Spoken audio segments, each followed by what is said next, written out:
हाथों को जोड़ेंगे, एक बार और मंगलाचरण कर लेते हैं। परमपिता परमेश्वर को स्मरण करेंगे, अपने आराध्य परमेष्ठी को।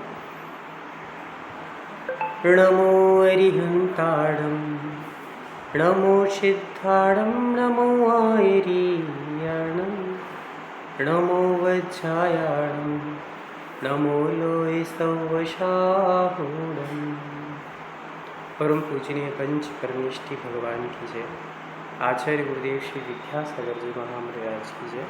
पूज्य आचार्य भक्तों समय सागर जी महामृराज की जय। दौदशांग जिनवाणी माता की जय। लगभग आप लोगों ने सभी प्रश्नों के जवाब दीदी के माध्यम से जाने और आप लोगों ने भी दिए हैं। अपन लोगों ने समझ लिए थे 5 नियम जो आपके सामने दिखाई दे रहे हैं स्लेट पर। कि पहला नियम था क्रोध नहीं करेंगे। पूर्व में जो क्लास हम लोगों ने पढ़ी है वे सारे रिवीजन आपको भी दीदी के माध्यम से करा दिए गए हैं कि कौन सी भाषा में रेकी आई है, कहाँ से आई है, किस प्रकार से आई है। सबसे पहला नियम ये याद रखना है कि रेकी कहीं से आई नहीं है। रेकी अनादिकाल से अनंत काल तक रहेगी। रेकी को वर्तमान में प्रचलन में थोड़ा सा लाने का कोई श्रेय जाता है तो वो मिकाऊ उसूई को जाता है, डॉक्टर मिकाऊ उसूई।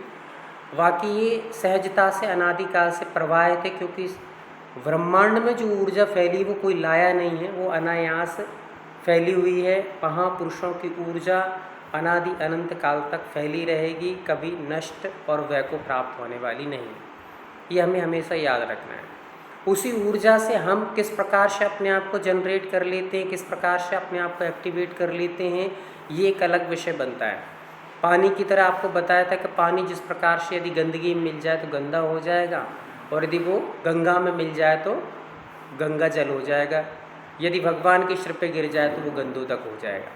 वैसे ही आप किन विचारों के साथ में उस ऊर्जा को ग्रहण कर रहे हैं, वो ऊर्जा उस रूप में आपको फलित हो जाएगी। आप यदि बुरे विचारों के साथ में ऊर्जा हर समय ग्रहण कर रहे हैं, ऐसा नहीं कि ग्रहण नहीं करते। यदि हम किसी व्यक्ति के तीव्र भावों से गलत विचारों के माध्यम से किसी को प्रभावित कर रहे हैं, तब उस समय गलत विचारों की ऊर्जा को ग्रहण करके अपने आप को नेगेटिव बना रहे हैं। मान लीजिए कोई पड़ोस में आपकी किसी से लड़ाई हो गई है, या किसी से आपको कोई लेना देना बिगड़ गया है, तो आपके प्रति जो उसके प्रति अंदर अंदर जो ईर्ष्या जैलिश की भावना चल रही है, उससे जो एनर्जी प्राप्त हो रही है वो हमें नेगेटिव रूप में अंदर अंदर जा कर के हमारे पूरे ऑरे को ख़राब कर रही है, हमारे जीवन को ख़राब करती जाती है। हमारे विचार, हमारे परिणाम सब कुछ ख़त्म हो जाता है। और घर में भी इस प्रकार का माहौल बन जाता है कि पूरा नेगेटिव नेगेटिव नेगेटिव। इसलिए हम किस प्रकार से अपने विचारों के माध्यम से ऊर्जा को ग्रहण कर रहे हैं, इस पर आधारित है ये सारी की सारी चीज़ें। इसलिए अपने विचारों को भी कंट्रोल करिएगा। पहला नियम हमने क्या समझा कि आज मैं क्रोध नहीं करूँगा। जब आप क्रोध नहीं करेंगे तो पानी हमेशा कैसा रहता है, ठंडा रहता है कि गर्म रहता है। यदि आप पानी को गर्म कर दें तो गर्म कितनी देर रहेगा? 1 घंटे, 2 घंटे, 6 घंटे, 12 घंटे, 24 घंटे रह सकता है, पर अधिक समय नहीं रह सकता है, क्योंकि उसका स्वभाव ठंडा है, शीतल है। पानी का स्वभाव ठंडा रहना है, वैसे ही हमारा स्वभाव एकदम शांत रहना है। क्रोध करना हमारी विपरीत परिस्थिति है। जब हम लोग नेगेटिव हो जाते हैं तो क्रोध करते हैं, नेगेटिव मतलब क्रोध में अब अपना नेगेटिव स्थिति बन जाती है। और जब हम शांत रहते हैं तो पॉजिटिव हो जाते हैं। तो हमें पॉजिटिव रहना है तो शांत रहना होगा। अब यहाँ पर पॉजिटिव एनर्जी आपको ग्रहण करना है, यूनिवर्स की पॉजिटिव एनर्जी से अपने आप को जनरेट करना है, अपने आप को एक्टिवेट करना है, तो आपको क्या करना पड़ेगा? शांत रहना पड़ेगा। यदि आप क्रोधित रहते हैं तो वो आपकी जो एनर्जी लेवल है वो आपकी नेगेटिव एनर्जी बढ़ाएगा।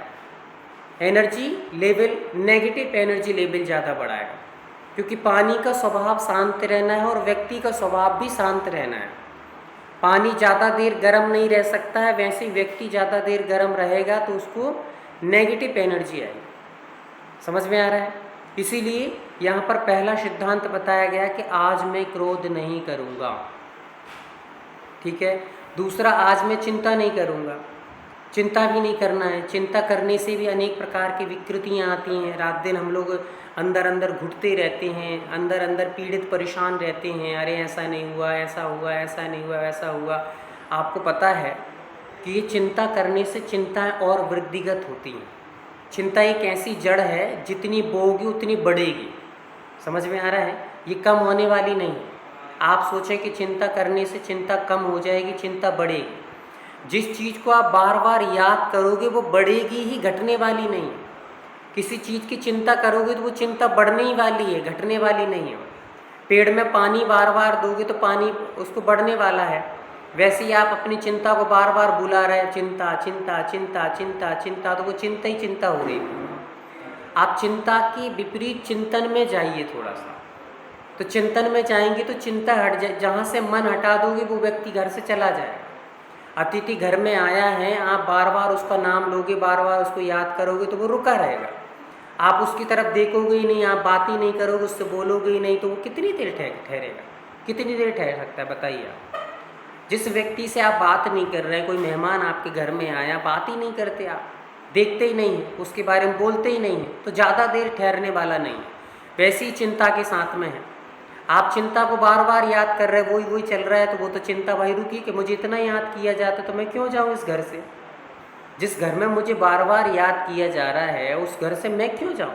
स्वाभाविक है। लोग मुझे इतना पसंद कर रहे हैं कि बार बार सुबह से लेकर शाम तक, शाम से लेकर रात तक, और सपने में भी मुझे याद किया जाता, तो फिर मैं क्यों जाऊँ यहाँ से?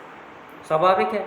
तो वैसे ही आप चिंता करेंगी तो चिंता बढ़ने वाली है, नेगेटिविटी आएगी, नेगेटिविटी आएगी तो आपके पास और भी सारे हार्मोन्स आपके अनएक्टिवेट हो जाएंगे, आपके स्वास्थ्य खराब होंगे। बहुत सारे लोग जो अनेक अनेक प्रकार के रोग हो रहे हैं आज व्यक्ति के पास, बहुत सारे रोगों से घिरे हुए। हर व्यक्ति के पास ब्लड प्रेशर की दवाई है, शुगर की दवाई है, कोलेस्ट्रॉल बढ़ रहा है, कुछ ना कुछ प्रॉब्लम बनी हुई है। कई लोगों को ये टेंशन है कि 40 के बाद इनको प्रॉब्लम हो गई है, 40 के बाद इनको प्रॉब्लम हो गई है, 40 के बाद इनको प्रॉब्लम हो गई है।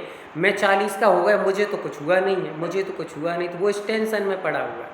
तो इस टेंशन के कारण से उसको रोग हो जाता है। समझ में आ रहा है ना? तो खुश रहिए, खुश मिजाज बनिए। खुश मिजाज बनोगे तो रोग अपने आप विदा हो जाएंगे। आप रो रो करके रोने वाली स्थिति बनाओगे तो रोने वाली स्थिति आपके पास एनर्जी लेवल आने वाला है, और मुस्कुराओगे तो मुस्कुराने वाले आपके पास हार्मोन्स आने वाले। इसलिए आपको हमेशा चिंता नहीं करना है, ठीक है? चिंतन में लाइए। फिर इनको हम लोगों ने डिटेल में पहले समझ लिया है, इसलिए ज़्यादा डिटेल नहीं करेंगे। मैं आज आभार मानूंगा। जब भी कभी आप प्रकृति में देखेंगे, प्रकृति में कितनी सारी चीज़ें आभार मानने के योग्य हैं। सोचिए आप ये सोचते हैं कि हम कितना काम करते हैं घर, आप भोजन बनाते हैं, झाड़ू पोंछा मान लीजिए, आजकल तो करते नहीं लोग, करने वाली सब बाइयाँ लगी हुई हैं। फिर भी कदाचित जहाँ पर कोई करता होगा, भोजन बनाने का कार्य है, झाड़ू पोंछे का कार्य है, इत्यादि का कार्य आप करते हैं, तो आप इच्छा रखते हैं कि हमसे कोई आभार माने, कोई कहे कि कितना काम करते हैं। आप यदि ये सोचने लगें कि प्रकृति की हर एक वस्तु हमारे लिए कितना काम करती है, आप सोचिए जो वायु चल रही है ये हमारे लिए ऑक्सीजन का काम कर रही है। आपने कभी वायु का आभार माना क्या? जो निरंतर आपको जीवन देने के लिए, यदि मान लीजिए आपको भोजन 24 घंटे ना मिले, या एक दिन ना मिले, 2 दिन ना मिले, तो जिंदा रहेंगे कि नहीं रहेंगे? रह सकता है। 2 दिन 3 दिन भी व्यक्ति बिना भोजन के, बिना पानी के भी जिंदा रह सकता है। किंतु मान लीजिए श्वास ना मिले आपको, 2-5 मिनट के लिए भी ना मिले, तो क्या होगा? कितनी देर रुक सकते हैं आप? हाँ, भोजन के बिना व्यक्ति 2 और 3 दिन भी रुक सकता है, किंतु ये श्वास जो मिल रही है इसके बिना 2 से 5 मिनट के बीच में व्यक्ति नमो सिद्धाड़म हो जाएगा। ज़्यादा देर फिर संसार में रुकने वाला नहीं, विदाई भगवान को प्यारा हो जाएगा। और भगवान को प्यारा होना है तो भाई मत लीजिए श्वास। तो इसीलिए ये श्वास की कितना आभार है हमारे पास, ये वायु जो मिल रही है उसको आभार मानिए।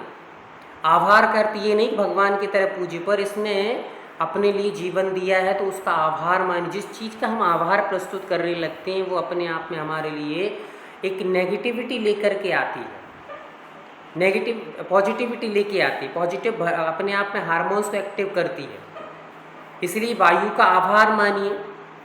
फिर दूसरी बात, हम लोग अभी जैसे गर्मी चल रही हैं, गर्मी में आपको हवा की कितनी आवश्यकता लग रही है। आपको कूलर चाहिए, एसी चाहिए, फैन चाहिए, ये सब चीज़ें नहीं होती। अभी लाइट चली जाए तो बताइए क्या करेंगे आप रात में न सो पाएंगे, न दिन में चैन पे बैठ पाएंगे चैन से।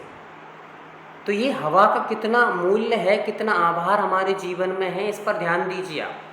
फिर उसके बाद हम लोग अग्नि है, अग्नि से हम लोग भोजन पकाते हैं और पेट में अग्नि से हम भोजन पचाते हैं। यदि अग्नि पेट में ना हो तो भोजन पचेगा नहीं, और घर में अग्नि ना हो तो भोजन पकेगा नहीं। दोनों चीज़ें आवश्यक है।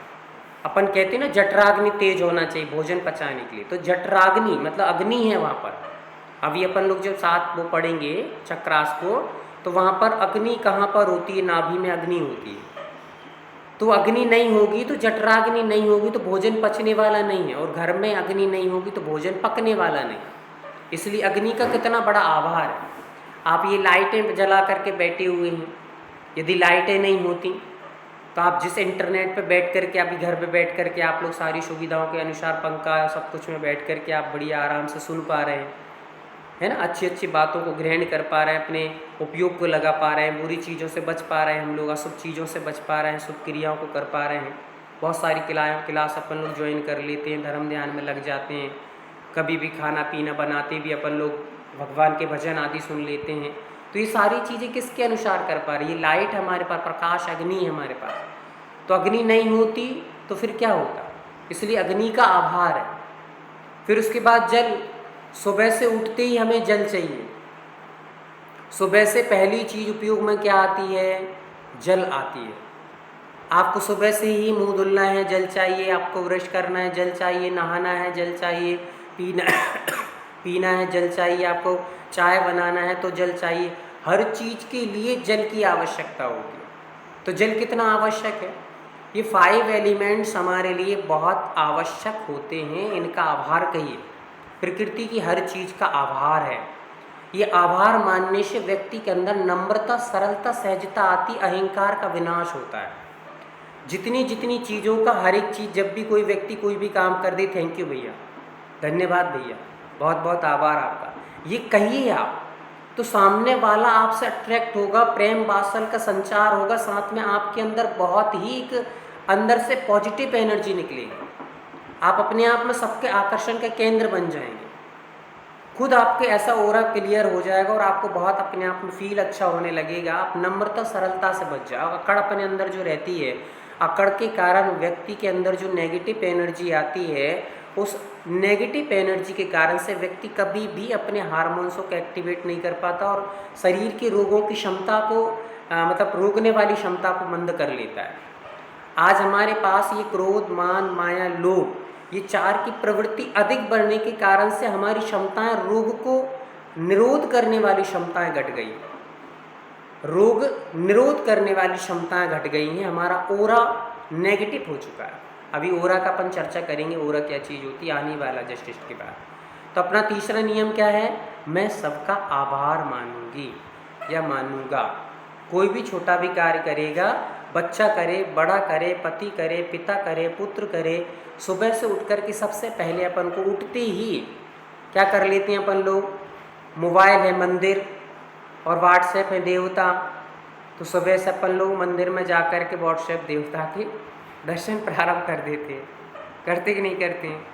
तो सबसे बेहतर ये है कि सुबह से उठ कर के आप भगवान का स्मरण तो करिए ही करिए, और उठने के पश्चात फिर आप क्या करना है, सबको आभार, जय जिनेन्द्र, जो भी जिसके, जैसे हिंदू लोग जुड़े हैं तो वो अपने राम जो भी नाम लेते हैं, जैन लोग जुड़े थे अपने परमात्मा को जो भी नाम जय जिनेन्द्र लेते हैं, तो जो भी जिसके भगवान आराध्य हैं उनका वो स्मरण करते हुए सबसे उस प्रकार का आभार करते हैं, तो अपने आप में भाईचारा, प्रेम, वात्सल्य और प्राकृतिक रूप से बहुत अच्छी नेगेटिव पॉजिटिव एनर्जी हमें प्राप्त होती है। तो तीसरा नियम याद रखिए। चौथा नियम है, आज मैं अपने काम को ईमानदारी से करूँगा। अपने काम को ईमानदारी से करूँगा। कैसे करूँगा? ईमानदारी से करूँगा। ईमानदारी का अर्थ क्या है? यदि आप भोजन बना रहे हैं तो भोजन को बड़े प्रेम वात्सल्य से बनाएंगे। ऐसे टालम टूली नहीं करेंगे कि बिल्कुल चलो अरे कहाँ से पकड़ा दिया ये काम, ये सब, तो ऐसे नहीं। प्रेम वात्सल्य से पूरी ईमानदारी के साथ उसमें अपने भावों को जोड़ करके करेंगे, शुभ भावों। अभी आपको अफर्मेशन एक चीज़ बताई जाएगी, थर्ड लेवल जो आने वाला है आपका। अभी अपन सेकंड लेवल प्रारंभ करने वाले हैं, फिर थर्ड लेवल जो आएगा आपका। थर्ड लेवल में बहुत सारी एक अनोखी चीज़ें आपको प्राप्त होने वाली हैं। अभी अपन जो फर्स्ट लेवल, सेकंड लेवल भी आपको सिखा दिया जा रहा है, थर्ड लेवल थोड़े दिन बाद प्रारंभ होगा। थर्ड लेवल में आपको बहुत सारी चीज़ें होंगी, वो मैं आपको लास्ट में क्लास के बाद में बताऊंगा। तो अभी हम लोग क्या करना है, अपने काम को ईमानदारी से करना है। झाड़ू यदि लगाना है, सुबह से अपना काम है तो पूरी ईमानदारी से लगाइए।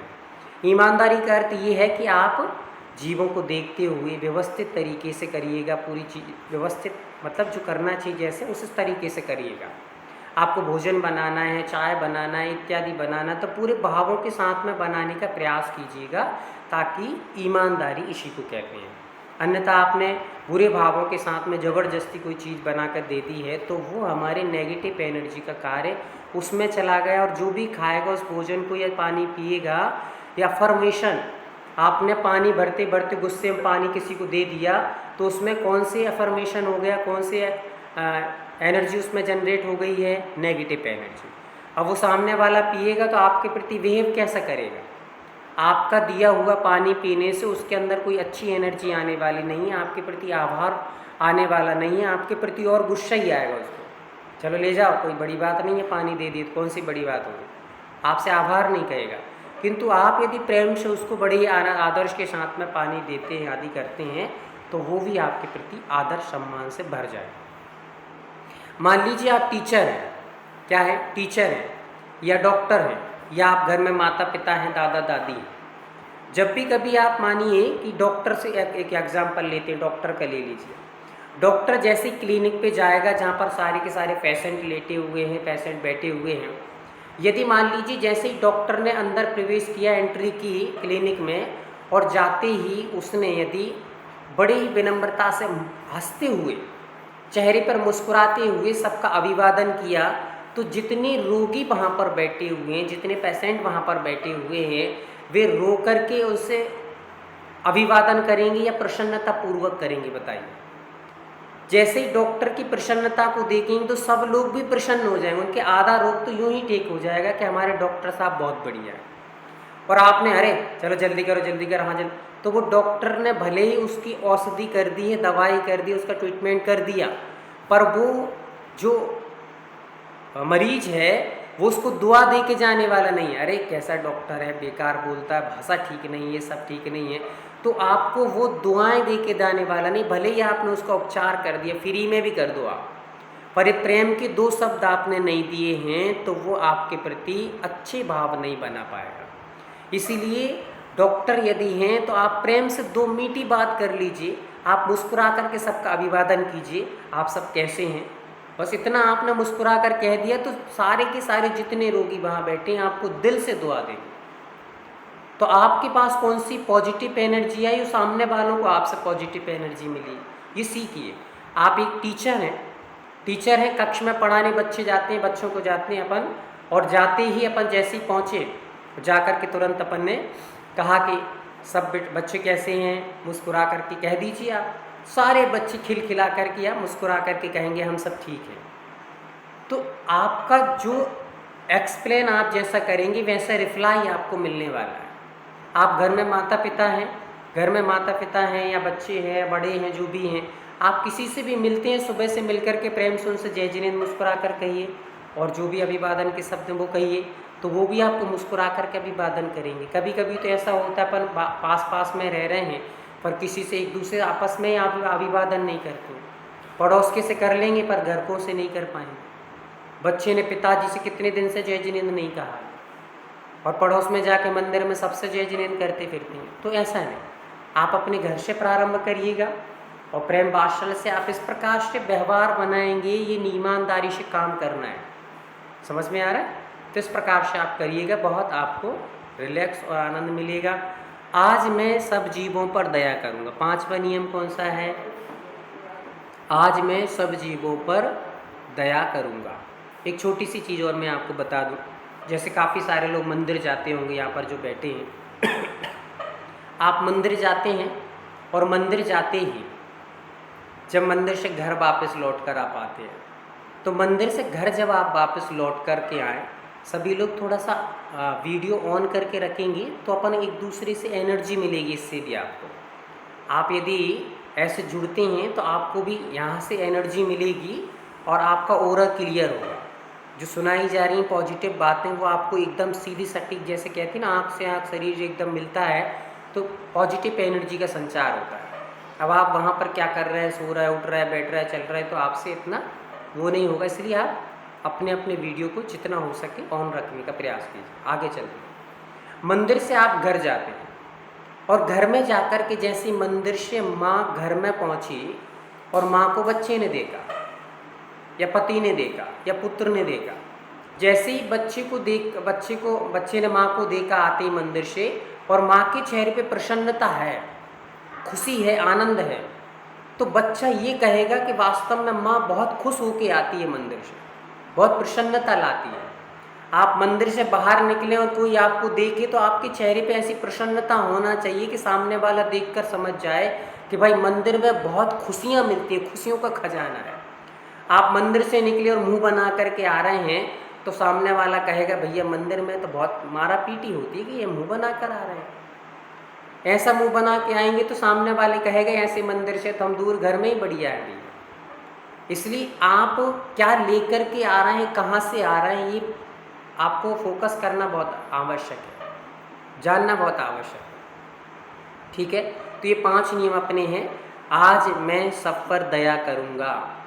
आपके आसपास कोई मान लीजिए प्रातःकाल होती है, गाय आना प्रारंभ हो जाती हैं, कुत्ते आना प्रारंभ होते हैं, यहाँ वहाँ जहाँ से आते हैं, तो उनका कोई घर परिवार तो है नहीं है, कोई रिश्ते नाते कुटुंब परिवार तो है नहीं है ना।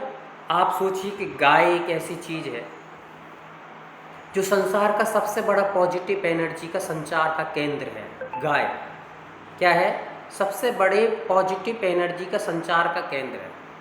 कहते हैं, आप कभी भी गाय के बारे में पढ़ेंगे, और गुरुजी आचार्य विद्यासागर जी महाराज जी गाय की बहुत महिमा मंडित करते थे। या श्री गौसा, आचार्य ने लिखा, जब वीरशैन स्वामी जी के धवला जी पुस्तक और आचार्य उसमें से लिखकर सूत्र कहते हैं कि या श्री गौसा, अर्थात जिसके घर में गाय है उसके घर में लक्ष्मी का भंडार है, अपने आप सुख समृद्धियाँ हैं।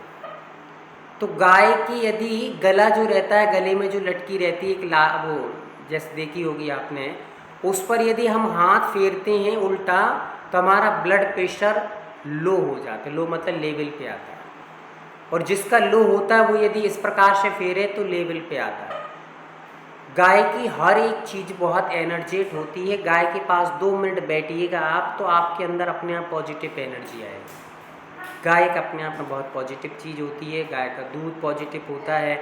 अब आप सोचिए कि जो गाय है, क्या है गाय? गाय हमको दूध देती है और दूध से हम लोग दही, मही, घी, रबड़ी, मेवा इत्यादि जो कुछ चीज़ बनाना है वो बना करके खा लेते हैं। आप सोचिए कि जिस गाय ने हमें दूध, दही, मही, घी इतने सारे पकवान बनाने के साधन प्रस्तुत किया है, उस गाय को कभी आपने ताज़ी गरम रोटी खिलाने का मन बनाया है कि चलो आज घी लगी रोटी? गाय की रोटी कौन सी होती है? जो प्रारंभ की रोटी होती, जो बिल्कुल जली भुंजी होती, जिसमें कुछ नहीं होता है, जो कोई खाने के योग्य नहीं है किसी की, वो गाय को खिलाई जाती। सही बात है कि गलत है? आप लोग एक बार बता दीजिए हैंड थम्स अप करके।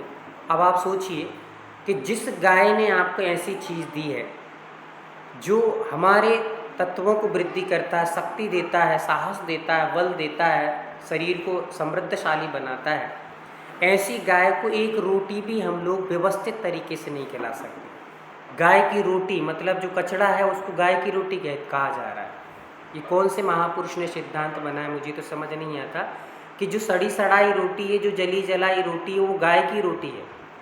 मतलब गाय का इतनी कीमत है कि जो बेचारी इतनी बड़ी चीज़ दे रही है आपको, उसको ये सड़ी सड़ाई रोटी खिला करके हम लोग गाय का उपहार करना चाहते हैं। समझ में आ रहा है? तो इसीलिए जिस गाय से हमें इतनी अच्छी चीज़ें मिलती हैं, गाय कभी आपको दिख जाए तो आपको उसको अच्छा भोजन जैसा आप खा रहे हैं तो कुछ थोड़ा बहुत आप उसको खिलाने का मन बनाइए। आगे चल के आप गाय का इस प्रकार सम्मान करेंगे तो वो गाय आपको कई प्रकार की दुआएं और पॉजिटिव एनर्जी दे करके जाएगी। पशुओं के अंदर जो मतलब पॉजिटिव एनर्जी होती है वो किसी के पास नहीं है। क्यों होती है? आप देखिए कि आप सब जितने इंसान बैठे हुए हैं, आप लोगों का माइंड कितना काम करता है। यदि गाय का एक छोटा सा बच्चा है, 4-5 साल का, 2 साल का मान लीजिए बच्चा है, और उस बच्चे को आप लोग किसी विदेश कहीं भी ले जाओ, मुंबई जैसे सिटी में भी ले जाओ, और मुंबई जैसी सिटी में भी गलियों गलियों से घुमाकर उसको कई गली से घुमाकर बाहर ले जाइए, 3-4 दिन तक आप ऐसा करिएगा, और 3-4 दिन आप ऐसा करेंगे। आवाज़ आ रही है?